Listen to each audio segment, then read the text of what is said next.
last but not least, Marie, komm auf die Bühne. Applaus für Marie. Schön, dass du hier bist.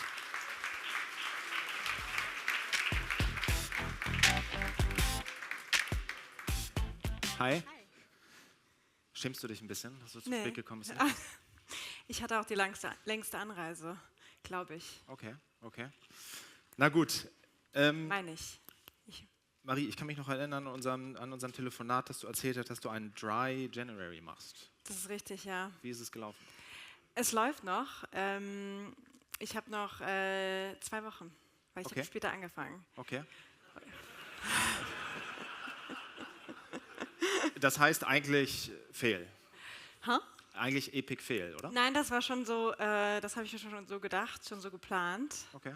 Aber it's challenging, I would say. Okay. Ja, wir haben ja auch einen Kollegen bei Orbit, der hat das auch gerade gemacht. Na, Paul, ich weiß gar nicht, wie es lief, aber ist anscheinend ein Trend, aber gut. Ich hätte jetzt schon richtig gern ein Bier, muss ich sagen. Ja, ist ja gleich soweit. Ne? Kannst du dich ja heimlich bedienen. Ja. Gut, Marie, viel Spaß. Vielen Dank.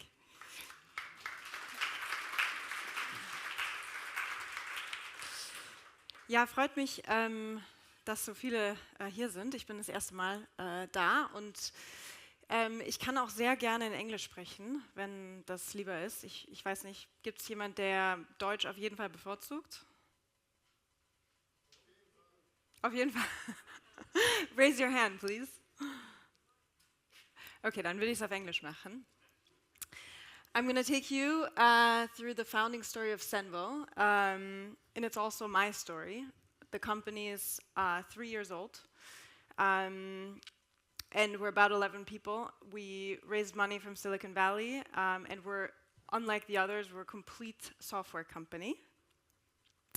So in large parts, this is also going to be my story, because my background, I used to work at a conglomerate or like at a large DHL before I started this company, which is actually fintech. So we're in logistics, but we're a fintech in it, meaning we are completely focused on the data around financial transactions. We currently work with 2 types of customers. These are some of the customers that we currently work with. And they are either large e-commerce or shippers, or 3PLs. And we do 2 things for these, or let's say they have 2 profiles, so they have thousands of shipments, and they spend millions of euros on those shipments. There's the load screen. And we do 2 things for them. Number 1 is we audit their carrier invoices. Right? Because some of these companies have 100 million in spend a year, and in those invoices, and this is number 2, are lots of errors. And then we find those errors and we claim them for them, right? And of course, I mean, this is not rocket science, but what this means is we save them lots of time and money. It's usually around 2 to 6% of their freight spend. Who are we? So that's me, Marie. I worked at DHL, that's from the belly of the beast. And that's my co-founder, Ulash. And Ulash, interestingly, he is a PhD in an AI field. He studied cognitive science, which is basically an old school AI field. So the special thing about this solution is we have all types of different types of AI in it. Meaning we use machine learning, we use LLMs, we use like literally all types, and we've kind of created an entire flow. So we actually do a lot more than just this invoice auditing, but that's kind of, you know, the first product and the one that gets us through the door. But that data actually has lots and lots of potential for improvement. Happy to get into that after this. I'm going to take you through my founder story, because I don't come from a founder background. I don't have founders in my family, so it took me a while to actually, you know, understand this journey, and I wanted to share that part with you. So I originally started back when I was 17. I thought I wanted to study art because I thought aesthetics is kind of the most valuable thing that humans can create, which is true, but it's all the way at the end of a very long chain of things that have to happen to make our world work. So it took, you know, 17-year-old me, it took me a while to figure this out, to understand, okay, nice, beauty's nice, aesthetics nice, but it's also not what makes the world move. So I want to take you kind of through 3 epiphany moments that I had during this journey that led me to now start this company along this journey. And number 1, this is German, das Geld liegt auf der Straße. So this I learned when I was 20 because I was organizing the parties at my school. I published a book with Goldman Verlag, actually. It was supposed to be a bestseller, so interesting side story. And I did a lot of freelance work. So I thought, I was pretty young, and I was like, I'm really smart, doing all of this. But the truth was that none of that scaled, right? It was all one product that I had to keep repeating. So 2015, I somehow came across Y Combinator, and I started, startups were suddenly everywhere, and I read everything I could, and I was like, okay, this is what I want to do. And that led me to my second epiphany, which is, can I go from designing things, a party, whatever, a book, something, can I go from designing things to designing systems, right? And I knew, hey, I'd listened to all the Y Combinator stuff. I knew, okay, read all the books. So I knew, okay, I wasn't going to be the technical part. What could I do? So I was like, all right, I'm going to do business. I'm going to do sales. And that's actually how my journey into logistics started, because I ended up working as a junior account manager at DHL. And I did that for 5 years. I started with the very small customers and ended with the very large ones. And that actually is an invaluable experience for what I'm doing now, because I was in the belly of the beast, right? I had customers, especially the larger they got, you spent as much time in DHL as outside with the customers to get their processes up and running. So, I don't know if you guys know who this is, but at the end of the day, it was, a total coincidence for me to go into logistics, but I'm so happy I did, because it's, one of the biggest industries in the world. And it's from fast-paced, modern, old school, non-digital, digital, real, it's everything, everything. And my favorite picture, it's everything kind of all at once, right? So there's so much to do. And I did, as said, I was at DHL for 5 years, firefighting, selling, setting up processes, everything. And after those 5 years, I decided it's time to go. And for me, time to go back to school. So I went and I got an MBA. And that leads me to my third epiphany moment, which was during that MBA. Because I did a course on data science. And during that data science course, I was like, wow, what I'd seen sort of at DHL with my customers and what you could do with data, I was like, this is what I want to do. So that's when the idea for Zenvo was born. I wanted to create a tool that could kind of supercharge everything that I had seen at DHL, right? And help these customers that I had, my ex-customers, run their organization with more efficiency. So Zenvo was born. But I knew it was just me. I didn't have a network. So I knew this is a really data-heavy product to build. So I knew, I needed, either I did it right or I don't do it at all. So when I graduated, I spent an entirety of 10 months full-time looking for somebody that could build this solution, which is actually really difficult because I was very poor coming out of the MBA because I paid for it by myself. But I spent those 10 months, and that's how I found Ulash. And we've been at this now for 3 years. We got a meaningful investment, our first meaningful investment last July 2024, so about a year and a half ago. And that's been immensely helpful. We've now scaled the company. We're around 11 people, and we will be scaling up to around 18, 20 by the end of the year. And we will reach profitability and then go for our next round of funding. So yeah, 3 years it's been. And the problem we picked, I'm very happy to go a little bit more into detail about it.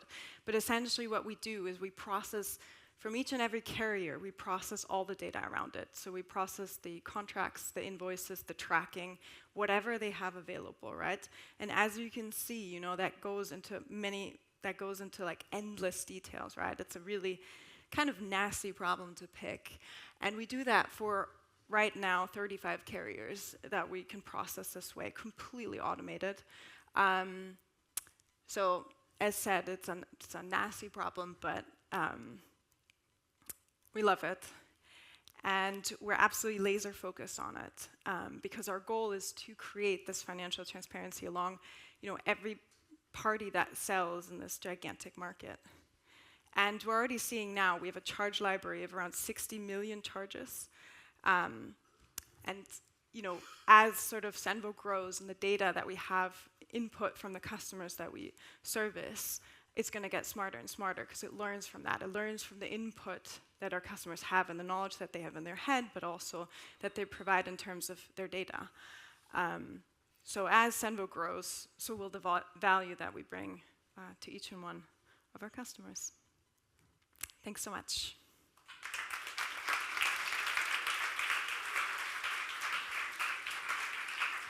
Thank you. Vielen Dank.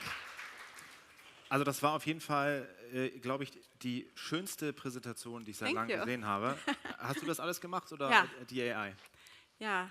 Ja? Okay. Heute in meinem Flug tatsächlich. Okay, cool, gut. Dann starten wir mal direkt durch. Der Timer läuft, auch für dich die rote Karte. Vielleicht muss ja heute sie noch jemand ziehen, ich hoffe. Wo sind die kritischen Fragen? Da ist gleich schon der Lukas am Start. Lukas. Ja, vielen Dank. Ich finde dein Produkt mega, weil es ein echtes Problem löst. Eine Frage, wenn du Profitabilität dieses Jahr erreichen willst, warum willst du noch eine Finanzierungsrunde machen? Also was willst du damit erreichen? Ja, also wie gesagt, wir werden German, English? Deutsch. Okay, gut. Jetzt gerade aktuell haben wir hauptsächlich das Produkt Rechnungsprüfung und wir machen noch ein bisschen Billing Engine für 3PLs mit. Darüber hinaus ist es aber so, dass es ganz, ganz viel weiteres Potenzial gibt mit den Daten und wir haben eine Roadmap an Produkten, die wir sonst nicht schaffen können. Plus, im Moment sind wir aktuell rein im Paketbereich, wollen aber ausweiten auf all modes of transport. Also gibt es sehr, sehr viel, was wir noch bauen müssen und das können wir einfach schneller mit mehr Geld. Wir wollen aber aus einer Position der Stärke raisen, deshalb gehen wir jetzt den Weg. Ja, hallo, Marco hier. Erstmal hier hinten links von dir aus. Ja. Hi. Ja. Hinter der Säule, hier hinten, hi. Erstmal super, ich kann super relaten, was du da beschrieben hast mit den Daten und manchmal blickt man nicht mehr durch. Hast du vielleicht für mich als Logistiker mal ein Anwendungsbeispiel, wo ihr etwas umsetzen konntest, wo wir vielleicht mal tatsächlich ein praktisches Beispiel einfach miterleben können? Ja. Das fände ich sehr spannend. Ja, super gerne. Ich kann dir 2 geben, weil wir 2 Use Cases haben oder 2 ICPs. Eins ist E-Commerce. Ich weiß nicht, ob du die Firma Autodoc kennst. Okay, also nehmen wir nicht unser Kunde, aber sagen wir Jack Wolfskin. Jack Wolfskin verschickt ganz, ganz viele Sendungen. Ne? Und dann kriegen sie am Ende des Monats oder zu wann immer der Billing-Cycle ist, kriegen sie von DHL, FedEx, UPS, kriegen sie riesige Rechnungen. Und die Rechnungen können sie quasi entweder stichprobenartig prüfen oder sie haben irgendein kompliziertes Excel-Python-Konstrukt. Aber um die Rechnung wirklich gut prüfen zu können, brauchst du verschiedene Daten. Du brauchst Tracking, du brauchst die Maße und Gewichte vom Kunden, alles muss harmonisiert sein, dann muss es durchlaufen. Und das machen wir. Also wir prüfen quasi, wir haben eine ganze Welt an Audits sozusagen, die über die Sendung drüber laufen. Und wir finden alles, wo der Kunde zu viel bezahlt. Das identifizieren wir, also von Lost, beschädigt, falsch abgerechnet, falsche Dimensionen, falsche Gewichte, auch Outlier. Und das finden wir und dann reichen wir das ein. Und dann ist es quasi ein Full Service sozusagen und die Transparenz ist bei uns in der Plattform wie auch die Daten. So, das ist das E-Commerce-Beispiel. Und für die 3PLs machen wir das, aber wir helfen denen quasi auch noch, ihre Marge draufzurechnen auf jede Sendung. Und zwar, diese Preise für ihre Kunden können sie bei uns in der Plattform auch verwalten. Das heißt, super einfach, wenn die neuen Kunden gewinnen, können sie es anlegen. Und wir haben ein sehr flexibles Pricing auch, sodass sie gute Preise machen können für ihre Kunden. Oder passende. Ja. Hilft es? Marie, herzlichen Dank. Ganz tolles Produkt, ganz tolle Firma, die du da aufgebaut hast. Meine Frage geht in die Richtung der... So, meine Frage geht genau in das, was du gerade angesprochen hast, ins Pricing. Ja. Macht ihr quasi, oder keine Ahnung, Software as a Service, wo ihr das verkauft? Oder sagt ihr, keine Ahnung, von den Einsparungen kriegt ihr einen Spare und sagt, das kriegen wir und der Rest bleibt bei eurem Kunden? Nee, wir haben ein super einfaches Pricing-Modell. Und zwar haben wir 3 Komponenten, die da drin stecken. Einmal, wie viele Module du benutzt von uns. Wir haben ja verschiedene. Dann, wie viele Sendungen du verschickst und wie viele Carrier du benutzt. Und aus diesen 3 machen wir dir quasi ein Pricing. So funktioniert das. Hanno, nochmal. Hi. Hallo. Hi. Ich würde gerne wissen, wie man sich da differenzieren kann. Also ich habe das jetzt, die Geschichte mit Rechnungen und ne, das gibt es öfters. Und ich denke mal, SAP oder so ist auch dran. Und wie könnt ihr euch da differenzieren zu den existierenden oder wie macht ihr das? Das ist eine Frage, die sehr einfach zu beantworten ist, wenn wir wirklich in die Thematik reingehen würden. Weil du kannst dir eigentlich so vorstellen, Rechnungsprüfung ist wie ein großer Kuchen und die Anbieter, die es gerade im Markt gibt, auch eine SAP, die machen ein Stück davon. Aber nur wenn du quasi alles machst, findest du was. Findest du genügend. Ich gebe dir ein Beispiel. Die SAP, was macht die SAP? Die SAP checkt die Preise, also die vergleicht quasi die Raten gegen den Vertrag oder die Rechnung gegen den Vertrag. Ne? Und dann alle Abweichungen werden gefleckt. So. Aber das nimmt ja ganz viele andere Sachen gar nicht in Betracht. Lost und Damaged zum Beispiel wird da nicht aufgefallen. Und selbst wenn du was findest, musst du als Anwender erstmal gucken, woher die Abweichung kam. So. Und dann, wenn du das rausgefunden hast, musst du es ja auch noch reklamieren. Also es gibt eine ganze Reihe an Sachen. Ich will jetzt nicht alle auflisten, aber es gibt eine ganze Reihe, wo ich dir bestimmt sagen könnte, wenn du Sendungen hast, können wir mal einen Vergleich machen. Hi Marie, ich habe 2 Fragen. Vielleicht kann ich mit der einen die rote Karte triggern, aber ich... Ja, bitte, Just, bitte. Erste Frage, ihr habt ja... ihr seid als Anbieter im Markt gestartet in Zentraleuropa. Ich weiß, ihr habt Kunden auch im Ausland. Denkt ihr darüber nach, auch eure Lösungen als White-Label-Produkt anbieten zu können, um besser skalieren zu können, zum Beispiel auch in den asiatischen Markt? Und meine zweite Frage, ihr seid ja einer der wenigen Startups hier aus dem Bereich, vor allem aus dem Bereich Fintech, die Geld aus den USA eingesammelt haben. Trotzdem habt ihr euren Hauptsitz immer noch in Berlin. Ist es geplant, den zu verlegen in die Staaten oder wie ist da eure Planung? Ja, also White Label, ja, machen wir jetzt auch aktuell schon. Asiatischer Markt kann ich noch zu wenig drüber sagen. Also im Moment fokussieren wir uns auf Europa und auch den US-amerikanischen Markt. Und die letzte Frage war, ob wir das Headquarter verlegen. Und die Antwort ist erstmal nein. Das bleibt hier. Weitere Fragen? Vorne links, Philipp.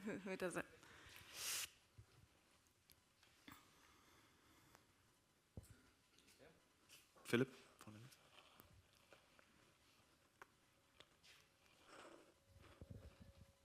Wie siehst du das Risiko, dass die Kunden mit KI und Agent AI anfangen, First Time Right bei den Rechnungen und auch beim Abfolgen der gesamten Sendung viel besser werden und ihr damit obsolet werdet?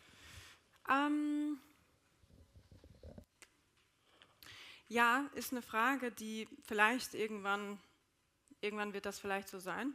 Jetzt ist es auf jeden Fall noch nicht der Fall. Aber ich glaube, die Rechnungsprüfung ist unser Produkt 1. Das haben wir jetzt.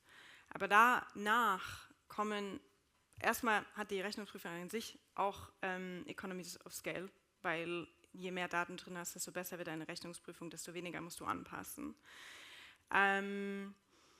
Ist quasi fast unmöglich, eine gute KI-Anwendung zu bauen, wenn du nur deine Sendungen hast. Das wird erst gut, wenn du richtig, richtig viele andere Sendungen auch drin hast, weil sonst kommt irgendein Charge rein, den du nicht kennst, whatever. So. Und ich glaube, da werden wir immer einen Vorteil haben, weil wir einfach massiv viel Sendung haben. So, Punkt 1. Und dann ist es aber auch, glaube ich, so, dass irgendwann die Rechnungsprüfung generell weniger wird, weil immer mehr automatisiert wird und dadurch sich weniger Fehler einschleichen. Das glaube ich, 5, 6, 9, 8, 10 Jahren kann das schon der Fall sein. Aber deswegen ist es für uns ein Produkt, mit dem wir jetzt reinkommen, auf deren Daten wir aber andere Produkte bauen, die sehr, sehr wertvoll sind. Und eins auf jeden Fall, das super interessant ist das ganze Thema Billing Engine. Preise einkaufen, Preise weiterverkaufen. Das gibt es ja unglaublich viele Reseller auch im Paketbereich.